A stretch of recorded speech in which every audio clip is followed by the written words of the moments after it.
Abuse of power. That's the most upsetting thing to me, is people who abuse their positions. Welcome to our channel, and today we're looking at 10 of the darkest secrets in Hollywood. For this list, we're pulling back the curtain on some of Hollywood's shadiest backdoor deals and darkest hidden in plain sight tales of bad behavior. Did any of these secrets shock you? Let us know in the comments. There is a wealth of weird and wild stories behind the glitz and glamour of old-school Hollywood. Over the years, rumors have circulated about the connections between some A-listers and organized crime. Tonight, we're celebrating the birth of a new city built right here by the ruins of Los Angeles. The Trocadero, aka The Troc, was a famous spot on the Sunset Strip. Celebrities, along with studio heads, would rub elbows with notorious gangsters like Mickey Cohen. It's Prognos. I am Prognos. And the mob's presence in Hollywood stuck around after the Golden Age, with reported shady ties to film productions right into the 1970s. For example, films like the Texas Chainsaw Massacre were released by Bryanston Pictures, a company linked to a mafia crime family. In an older, even less diverse Hollywood, it wasn't uncommon for a white actor to portray an Asian, Black, or indigenous character. This was the old-school practice of excluding minorities from major leading roles, and even smaller roles for that matter. But in 2015, #OscarsSoWhite shed light on the decades-long lack of diversity in Hollywood. This year's awards will be the whitest Oscars since 1998. Since then, some major Hollywood productions have made it a priority to be more inclusive and diverse in their casting. While the level of quality for minority roles has shifted over the years, offering a plethora of better parts with more meaningful dialogue, Hollywood still has far to go. Right now, it's really dope and cool and on trend to work with women and underrepresented groups. But I think the moment of maturity in the industry is when it is just the norm. You know, when you no longer need to ask that question. Fun fact, there are more connections between mainstream Hollywood and the adult industry than you might think. Some major players, such as Sylvester Stallone, Wes Craven, and Men in Black director Barry Sonnenfeld, cut their teeth in the genre. It was also commonplace for many behind the camera to work interchangeably between the two worlds, sometimes using pseudonyms. For example, cinematographer João Fernandes used names like Harry Flex for his adult film work, but he went under his real name for mainstream movies like Children of the Corn, Invasion USA, and Friday the 13th, The Final Chapter. It can take a lifetime for some actors to achieve international notoriety and respect, but for others, success finds them at an early age. But are they emotionally equipped to handle all that comes with being a child star? Stardom is really hard on child actors, and when you throw in a horrible stage mother like Peggy Roberts, poor little Dickie had no chance. Most would say no. There are too many tragic cautionary tales about how early fame can be a pitfall for child stars without a strong support system. The temptation of drug use and the presence of malevolent adults can lurk around every corner. But along with the fame, Feldman says he learned firsthand about Hollywood's big secret, one he's tried to tell for years without naming names. Growing up in front of the camera can make the already difficult period of puberty that much more challenging. Thankfully, there are examples like Drew Barrymore who have made it out the other end. But sadly, not everyone has been so lucky. Number 6, not paying writers enough. It seems so simple. Pay the writer. We're paraphrasing sci-fi legend Harlan Ellison, who commented on the issue in the 2008 documentary Dreams with Sharp Teeth.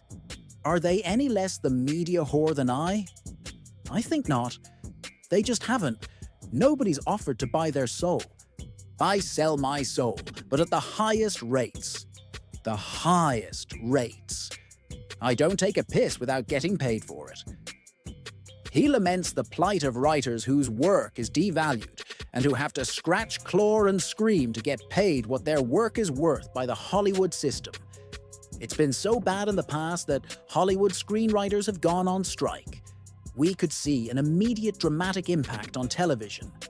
You'll see lots of shows go into reruns right away, and in the long term, you could see delays and shorter episode orders.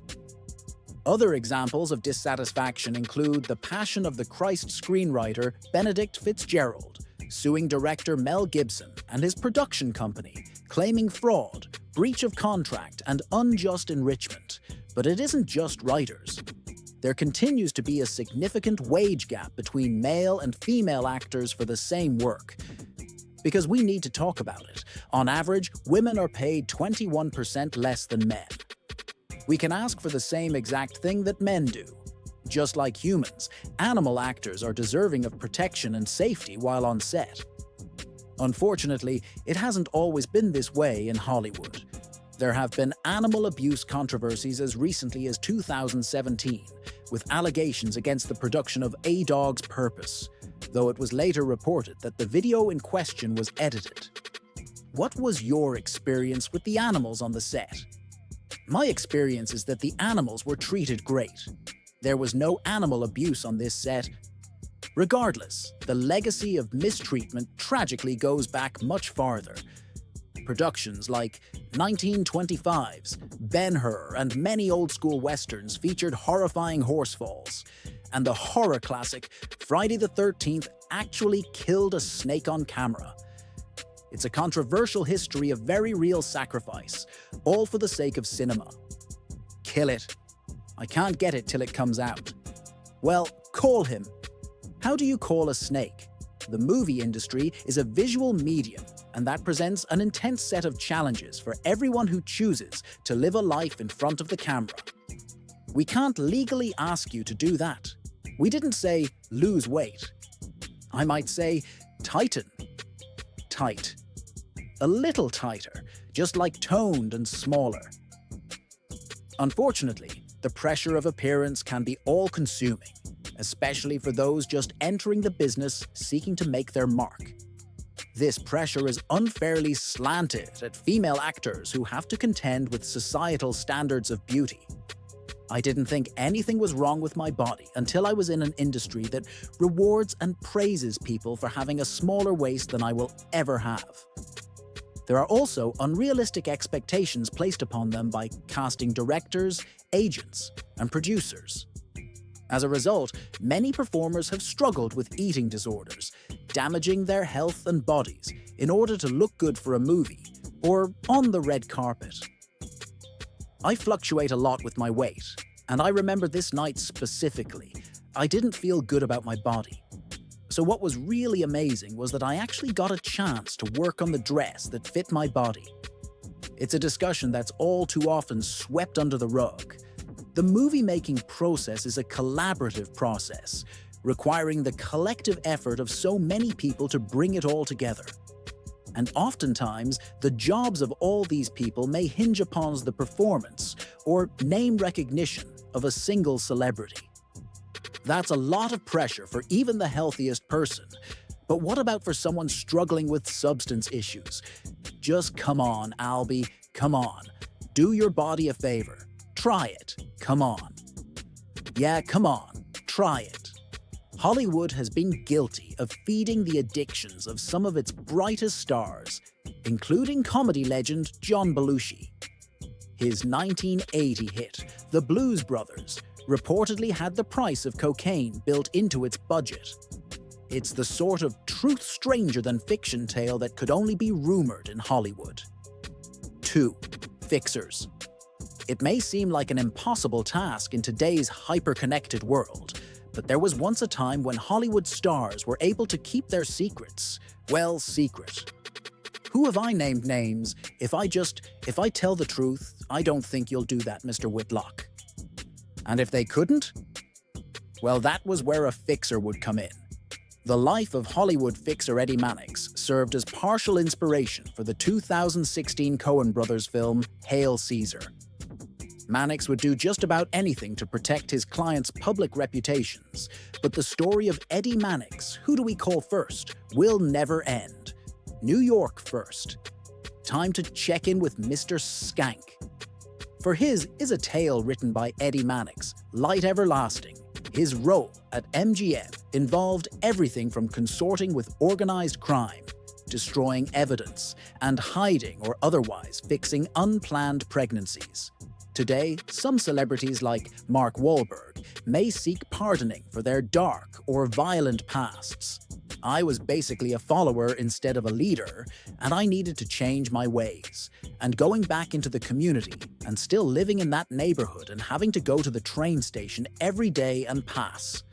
Those guys was a tough thing to do, but I was committed to turning my life around. But in old Hollywood, scandals just needed to disappear. Before we continue, be sure to subscribe to our channel and ring the bell to get notified about our latest videos. You have the option to be notified for occasional videos, or all of them.